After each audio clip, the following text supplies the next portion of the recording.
नमस्कार साथियों, स्वागत है आपका हमारे YouTube चैनल में।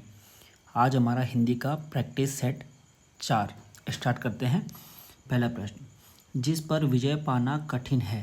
तो जिस पर विजय पाना कठिन है उसे हम क्या बोलते हैं? दुर्जेय। ऑप्शन नंबर ए सही है। ऑप्शन नंबर बी यहाँ पर लिखा हुआ है दुष्कर। दुष्कर का मतलब होता है जिसे करना कठिन हो। ठीक है। सी में लिखा हुआ है दुर्लभ। दुर्लभ में आता है कठिनता से प्राप्त होने वाला। दुर्दम्य डी, इसका मतलब क्या होता है? जिसे वश में करना कठिन हो उसे बोलते हैं दुर्दम्य। तो ये चारों पेपर में आते हैं, याद रखने हैं। काकोदर किसका पर्यायवाची शब्द है? काकोदर किसका हो जाएगा? सांप का पर्यायवाची हो जाएगा काकोदर। सांप के पर्यायवाची बहुत बार पूछे जाते हैं। इसमें से आपने एक ये याद रखना है, व्याल। ठीक है। एक याद रखना है आपने, उरग। ठीक। एक याद रखना आप लोग, भुजंग। तो ये काफ़ी बार आ जाते हैं पेपर में सांप के, है ना। ब्याल, उरग, भुजंग ये सब सांप के। अगला प्रश्न है, निम्नलिखित में से शुद्ध वर्तनी वाला शब्द है। शुद्ध वर्तनी आता है आपका उत्तरदायी। ठीक। चलिए अगला हमारे पास है, निम्नलिखित शब्दों में से स्वर संधि का उदाहरण है। तो पुस्तकालय, पुस्तक, धन, आलय, यहीं पर स्वर संधि है। स्वर संधि में कौन सी? दीर्घ स्वर संधि यहाँ पर है।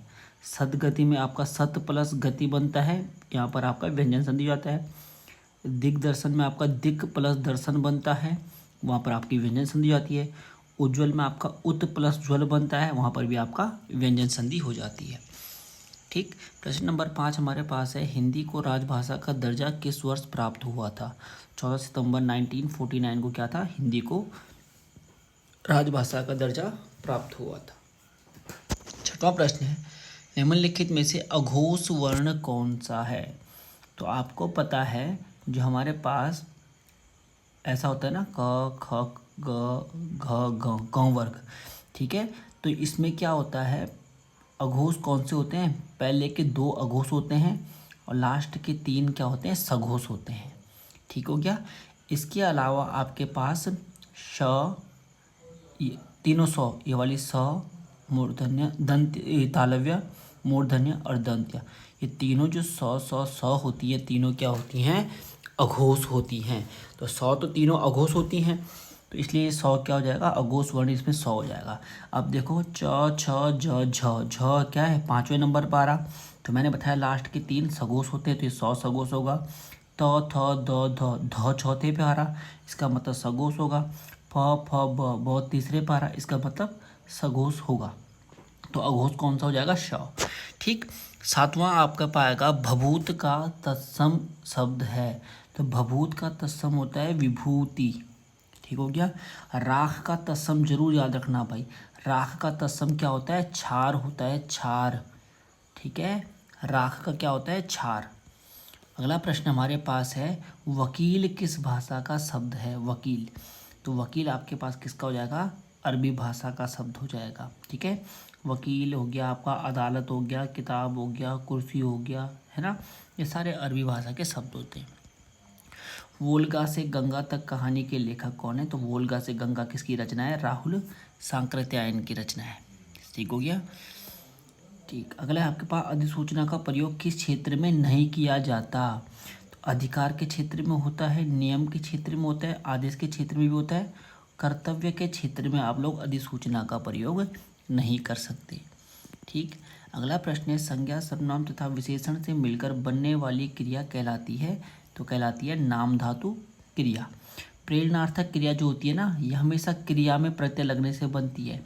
ठीक है। जैसे लिखवाया, है ना, खिलवाया, चलवाना, पढ़वाना, हमेशा ये बनेगी क्रिया से। बाकी जो भी आपका संज्ञा सर्वनाम विशेषण से बनेगी वो हमेशा नाम धातु क्रिया होगी। अगला है, रूपक अलंकार का सम्राट किसे कहा जाता है? तो रूपक अलंकार का सम्राट किसको कहा जाता है? तुलसीदास को। ठीक हो गया। चलिए अगला 13वां प्रश्न है, परिक्रमा शब्द में उपसर्ग है। तो परिक्रमा में कौन सा उपसर्ग हो जाएगा? परि प्लस क्रमा। ठीक। निम्न में से सर्वनाम शब्द है। सर्वनाम शब्द आपको सीधा दिख रहा है, कुछ कुछ कौन सा हो जाएगा? अनिश्चयवाचक सर्वनाम यहाँ पर रहेगा। 15वां प्रश्न है, निम्न में से अवयव शब्द है। अवयव शब्द क्या होते हैं?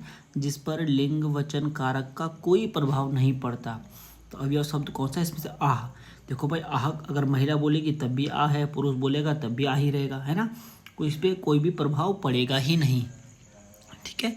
रचना के आधार पर शब्द कितने भेद होते हैं? तो रचना के आधार पर शब्द के 3 भेद होते हैं।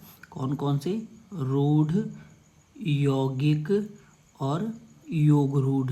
ठीक हो गया। रचना के आधार पर शब्द कितने प्रकार के? 3 प्रकार के हो जाएंगे। वह मजदूर नहीं लौटा में सार्वनामिक विशेषण है। सार्वनामिक विशेषण क्या होता है? वह सर्वनाम शब्द, यहाँ पर सर्वनाम कौन है? वह सर्वनाम शब्द जो किसी संज्ञा, मजदूर क्या है? संज्ञा शब्द है, जातिवाचक। तो जब कोई सर्वनाम शब्द संज्ञा से पहले आकर उसकी विशेषता बताता है तो वही सार्वनामिक विशेषण कहलाता है। इसलिए यहाँ पर वह क्या होगा? सार्वनामिक विशेषण हो जाएगा। 18, वह नदी से पानी ला रहा है में कौन सा कारक है? पानी कहाँ से ला रहा है? नदी से। तो नदी से जब पानी लाएगा तो नदी से पानी क्या होगा? अलग होगा। और अलग होने के संदर्भ में हमेशा कौन सा कारक आता है? अपादान कारक आ जाता है। भारत में इंटरनेट की शुरुआत किस वर्ष हुई थी? तो 1995 से इंटरनेट की विधिवत शुरुआत मानी जाती है। अंतिम प्रश्न है, निम्न में से स्त्रीलिंग शब्द नहीं है। देखो, सेना आई तो इसका मतलब स्त्रीलिंग है। योग्यता दिखाई इसका मतलब स्त्रीलिंग है। मृत्यु हुई इसका मतलब स्त्रीलिंग है। लेकिन क्रोध आया इसका मतलब ये पुल्लिंग शब्द हो जाएगा। तो इसके लिए डी ऑप्शन सही रहेगा। तो आज के पेपर में इतना ही। जितने भी आप लोगों के मार्क्स आ रहे हैं आप लोग कमेंट जरूर करें। धन्यवाद।